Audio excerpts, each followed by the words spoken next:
My sister, Fernanda, and I grew up loving animals. Our best family vacation was a trip to Disney's Animal Kingdom. I was 5 years old, and I went on the safari ride.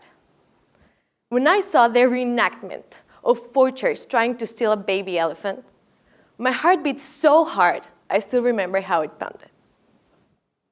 When the elephant was rescued, this was Disney after all, I cried with relief. Little did I know that one day, Fernanda and I would have our own rescue mission. 6 years ago, we met a tiger. He was living in a small town in Mexico, in a public park where the government couldn't afford to pay for his medication. His home was a windowless concrete hut full of old, filthy hay. The tiger's name was Raja, which means Indian king. But Raja wasn't the sort of majestic creature you'd expect to see in a Disney movie. He was so weak, he couldn't even stand up. He had red, raw, open sores on his legs. When I looked at Raja, and I really looked into his deep, dark, watery eyes, I could feel his misery. And all I wanted to do was to take him out of that concrete prison and find a place where he could go and be healthy and safe again. Trying to find such a place, Fernanda and I contacted a number of sanctuaries. Finally, one in Colorado agreed to take Raja. After countless meetings and phone calls and paperwork over an 8-week period, we finally convinced the Mexican government to let go of Raja. But before we could do the transport, Raja died. When Fernanda and I heard the news, we held each other, and we decided that we would do everything we could to prevent other animals from sharing Raja's unhappy ending. In 2015, we had our first test. Mexico's Congress passed a well-intentioned law that banned animal performances from circuses. From one day to another, 1,200 animals needed a new place to live. The lack of suitable places to relocate these animals resulted in the death of 1,000 of them. Fernanda and I started a social media campaign. We contacted international sanctuaries, and we talked to the Mexican authorities. And then we learned that this was just the tip of the iceberg. In the past 15 years, in Mexico alone, 45,000 wild animals have been victims of abuse, exploitation, and wildlife trade. And the ones that were lucky enough to be rescued didn't have a safe place to go. Sadly, this is a problem that goes far beyond Mexico.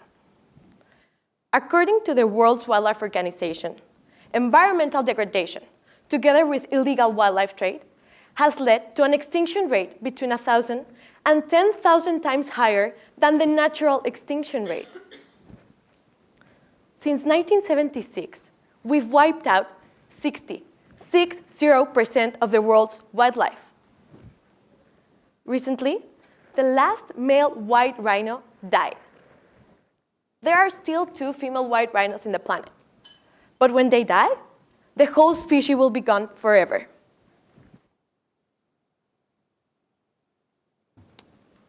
The heart of the problem lies in the lack of awareness about wildlife conservation. In some cultures, rhino horn is used as if it was a miracle cure. In others, ivory is a symbol of status. But it's not just exotic products that harm wildlife. If you use shampoo or eat ice cream, these everyday products typically contain palm oil. Every hour, rainforest area equivalent to 300 soccer fields are being lost to palm oil farming, leaving hundreds of wild animals and endangered species homeless. Thankfully, most of the time, when people learn about the negative consequences their behaviors have, they start caring.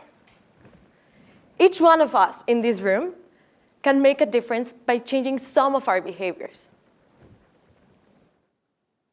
In 2017, Fernanda and I decided to build Latin America's first wildlife sanctuary to house and rehabilitate abused wild animals. Located in 50 acres in the center of Mexico, Santuay is being designed to accommodate 200 wild animals, including bears, elephants, and big cats. Through the best veterinary practices and top-notch facilities, our sanctuary will provide these animals with a healthy and safe place to live. In Santuay, visitors will be able to witness the consequences of illegal wildlife trade and environmental degradation. But they will also learn ways in which they can contribute to the solution. Our end goal is to replicate this kind of sanctuaries across the world. Currently, we're in the process of raising funds. And hopefully, in a few months, we will be able to start building the place that will change the lives of hundreds of wild animals. But most importantly, the behaviors and minds of thousands of visitors. However, you don't have to build a wildlife sanctuary to make a difference. Minor changes in your everyday habits could save the lives of hundreds of wild animals. A few people have asked me, why should I care about saving wild animals? Well, let me tell you. Biodiversity is fundamental for a healthy ecosystem. A healthy ecosystem is fundamental for a healthy and sustainable economy. These animals are a fundamental part of that biodiversity. But mostly, I just want to show them a picture of Raja. To me, the reason why we need to save these animals is self-evident. There are many things you can do to help protect wild animals. But today, I want you to live with 3 in mind. First, reduce food waste. 40% of the food grown in the planet is wasted. Growing that food destroys habitats. So let's not grow so much more than we need. Second, buy environmentally responsible products. Look at the ingredients. Make sure they are responsibly sourced, especially if it contains palm oil. Third, reduce meat consumption. Try to shift from red to white meat. The livestock industry is responsible for a disproportionate amount of annual habitat destruction. And then, you can always volunteer or donate to sanctuaries like mine. Today, I feel very lucky to be part of the GSB community. People like you have the power to inspire thousands of others through the companies you will create, through the policies you will influence, and through the children you will raise. Let's all work together in creating real-life happy endings for animals like Raja. Thank you.